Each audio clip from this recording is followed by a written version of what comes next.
Hiya, it's Hannah the Artisan Duck, and I'm going to show you today how I made this beaded necklace, and the colours were inspired by this zombie charm, so I have added that to the centre of my necklace just for a little bit of spooky Halloween fun. So before we start beading, I shall give you a quick run through of the beads I'm using today for this project. So we have these size 12 seed beads. If you're going to substitute these, a size 11 I'm sure would be absolutely fine. And these are opaque carnation. I will list all these in the description as well, so you know they will be there as well. I got these 4mm check glass pearls in the colour melon, and they are such a lovely sort of soft orange colour. And I am using these, and these beads are absolutely stunning. I adore these. These are Toho Permafinish in rose gold, and these are a size 11 as well. And then obviously I have my little zombie charm, which has inspired the whole necklace colour scheme. So I've also got my needle, and I've cut myself a really long length of thread, and this basically, I measure it by holding it in my fingertip, pulling it right across the length of my body, stretching my arm out on the other side, and then I cut where I get to, if that makes sense. So I'm going to start by picking up 4 of my rose gold beads and just take them down the thread. Leave enough thread so that you can weave this in at the end and tie some knots. So I'm just going to take it down, and I have no idea how long that is, but that's roughly how much I'm going to leave. And I'm going to take my needle back up through the first bead on the thread and pull, and this will pull the beads into a loop, just like that. I always think of them like flowers with 4 petals at this point. Now go ahead and pick up 3 more of your rose gold beads. I'm going to pick up 1 of my 4mm beads, and then another of my rose gold beads, and just take them down the thread to meet the other beads that you've just added. There we go. We're now going to go ahead and pick up 4 of our pink beads and take them down.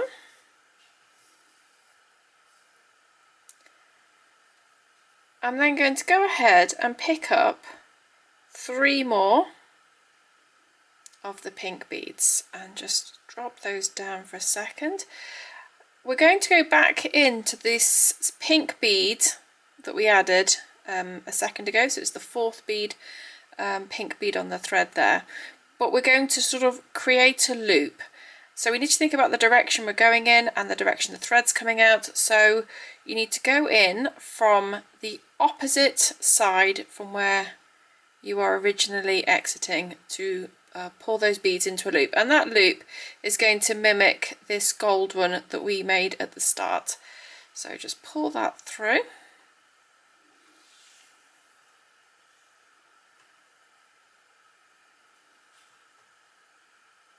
And if your beads end up further away like that, you can just obviously go in and tighten the thread so they're sitting nice and flush. You can see now if we curve round, it's sitting at the bottom of our beadwork. Now just to finish off, you're going to go ahead and pick up 3 more pink beads. You're going to take your needle into this gold bead that's just before the orange, so it matches up where we exited on the other side. So just that first gold bead next to the orange, and pull through. And you can see now we've got that little sort of loop underneath the orange bead, and then you're going to go through the orange bead and through the gold. I'll come back and catch that in a second. So we're just going to go through the gold as well there and pull through. Just going to tighten everything up. And there basically is one section of the necklace done. So I'm going to go ahead and move on to the next section. To add another gold section in between the orange and pink sections, I'm going to pick up 3 more of my gold seed beads and take them down my needle and thread. To form the little loop, I've picked up 3 more gold seed beads, and we're going to go into the last gold seed bead that we just added, sort of from the opposite direction of where we are exiting from. So when we pull it through, it forms the loop. There we go, and just make sure you're pulling it down the thread so it's meeting all the other beadwork. Now we're ready to pick up 3 more gold beads to finish this section off. There we go.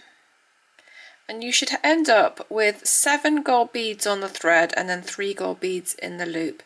And then we're ready to move on to the next orange and pink sections. So go ahead and pick up your 4mm orange and another gold seed beads and take that down your thread.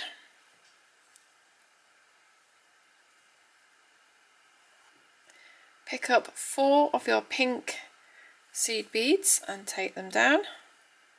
To form the loop, I've picked up 3 more of the pink seed beads, and we're just going to go into that last pink seed bead that we added from the opposite direction of where we're exiting, so that when we pull it through, it forms that loop again for us. There we go, like that. And then 3 more beads again, just to finish off that section. So I'm going to take my needle into the last gold just before the pink. It's going to go, the orange is going to go into the orange bead and through the gold on the other side.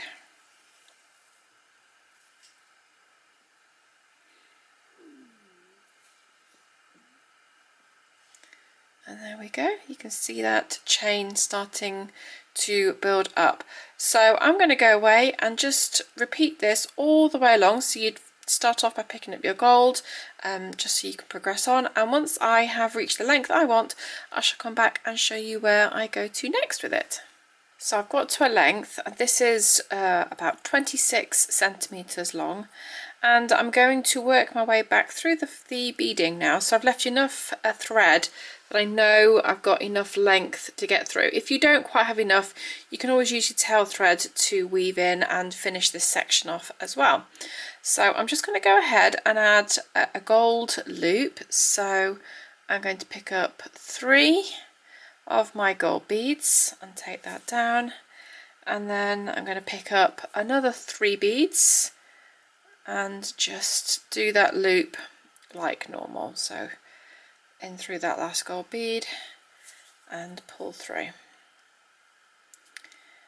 Now you can see on your own beading as well, if you're doing it with me, that these want to move around quite a lot. So I'm going to sort of work my way back through and add a few beads just to make all these pink bits sit down nicely, and then the gold will also follow suit. So I'm going to take my needle and thread, so I'm exiting out this gold at the bottom there, so just go through that one there. You could also leave it like this if you wanted to, but I know that movement of the beadwork will probably irritate me. And I'm now going to go ahead and pick up 2 gold beads. I'm going to take my needle down into this second pink bead, sort of moving back in towards the beadwork, and pull through, and that will just join that gold together. And I'm going to then move through the pink beads. You don't need to go through the loop, just round sort of that curved section is fine. So you can go through there and then go back up just the 2 beads. You're not going to go through the last pink bead there, just the 2 on the other side. And now you're going to go ahead and pick up 2 more gold beads. So here are my beads. I'm just going to take my needle into the gold at the very bottom there, just like that, and pull through. Pick up 2 more gold beads. We're going to find the second pink down on the other side and go down towards sort of moving in towards the rest of the beadwork, and pull, and you're literally going to repeat that all the way along until you've got this double strand of gold on this lovely pink detail.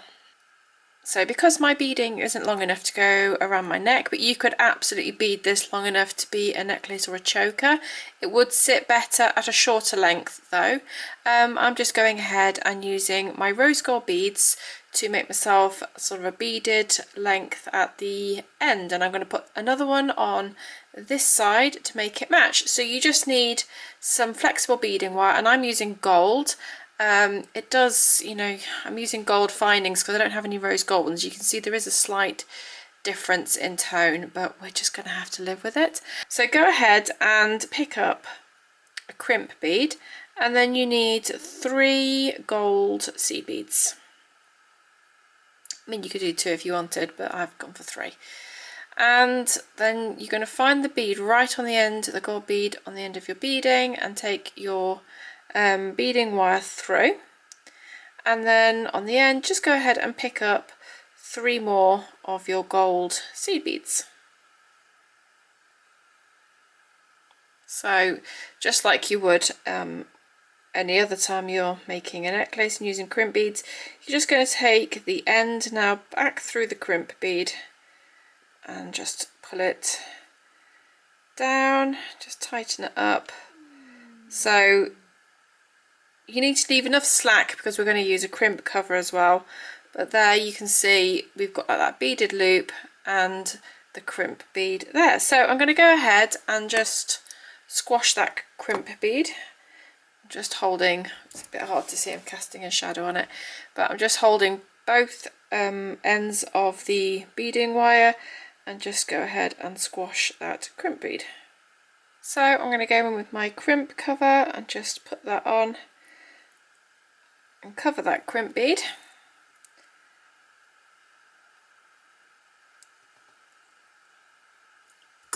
And now I'm ready to add my beads and finish it off like normal.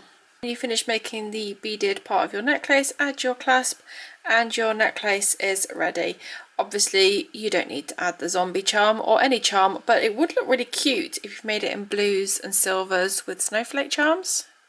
Yeah, that was just a sudden thought, but yeah, there your necklace is done. It's best worn at a shorter length. It makes me think of those, are they tattoo chokers that people used to wear? I don't know, I never had one, but yeah, that's kind of the sort of length that I'm thinking of. Is definitely more of a choker style, but yeah, I hope you enjoyed that. I certainly did, and I love this little guy in the middle. I think he's really fun. Yeah, so thanks so much. I should put all the sort of the details of all the tools, supplies, all that kind of thing below. But yeah, thanks for watching, and I'll see you again soon. Bye.